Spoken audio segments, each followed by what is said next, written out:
Start.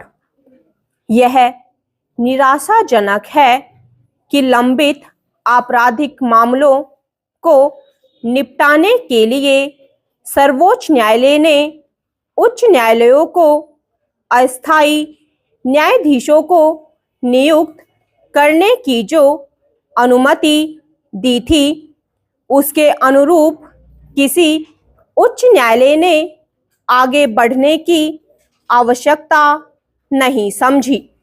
वैसे तो supreme court ने उच्च न्यायालयों को अस्थायी न्यायाधीश नियुक्त करने की सुविधा करीब 4 वर्ष पहले प्रदान की थी, लेकिन कोई प्रगति होते ना देख उसने लगभग 1 महीने पहले अस्थायी न्यायाधीशों की नियुक्ति संबंधी शर्तों में छूट भी प्रदान कर दी थी। यह आश्चर्यजनक है कि इसके बावजूद किसी उच्च न्यायालय ने अस्थायी न्यायाधीशों की नियुक्ति करने में कोई रुचि नहीं ली। क्या इसका आशय यह है कि उच्च न्यायालयों को लाखों लंबित मामलों का निपटारा करने की कहीं कोई चिंता नहीं? वस्तु स्थिति जो भी हो, यह ठीक नहीं कि लोगों को समय पर न्याय देने के मामले में कहीं कोई उत्साह नहीं दिखाया जा रहा है। इसकी अनदेखी नहीं की जा सकती कि देश के सभी उच्च न्यायालयों में करीब 62 लाख मामले लंबित हैं। इनमें से 18 लाख मामले आपराधिक हैं। इन्हीं आपराधिक मामलों का निपटारा करने के लिए सर्वोच्च न्यायालय ने उच्च न्यायालयों को अस्थायी न्यायाधीश नियुक्त करने की अनुमति एवं सुविधा प्रदान की थी।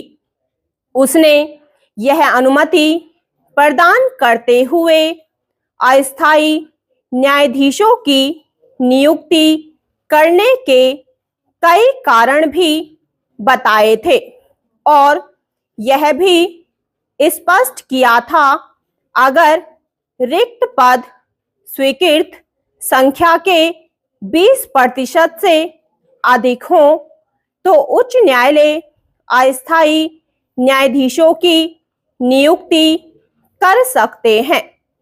कोई नहीं जानता कि यह नियुक्तियां क्यों नहीं की गई, क्योंकि देश का शायद ही कोई उच्च न्यायालय ऐसा हो जहां न्यायाधीशों के पद रिक्त ना हो।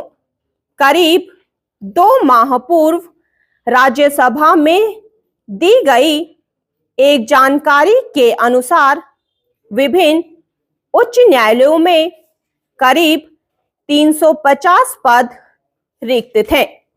अकेले इलाहाबाद उच्च न्यायालय में कुल 160 में से 70 से अधिक न्यायाधीशों के पद रिक्त थे।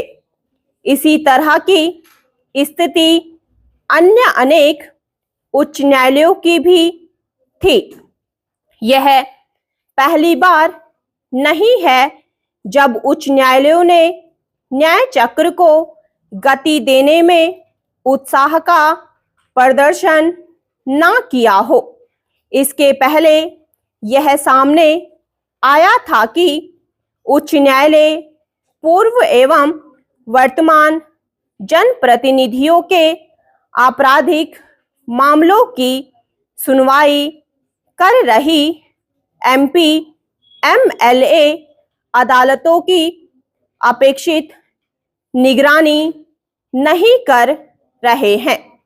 उचित यह होगा कि सुप्रीम कोर्ट और साथ ही केंद्र सरकार यह देखे कि उच्च न्यायालयों से जो कुछ अपेक्षित है वह क्यों नहीं हो रहा है।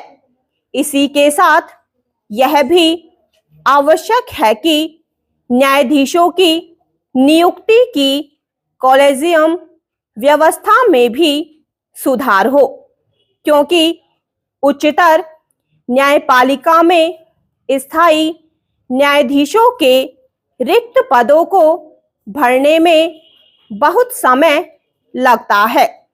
यह भी किसी से छिपा नहीं कि कॉलेजियम व्यवस्था अनेक विसंगतियों से ग्रस्त है। स्टॉप।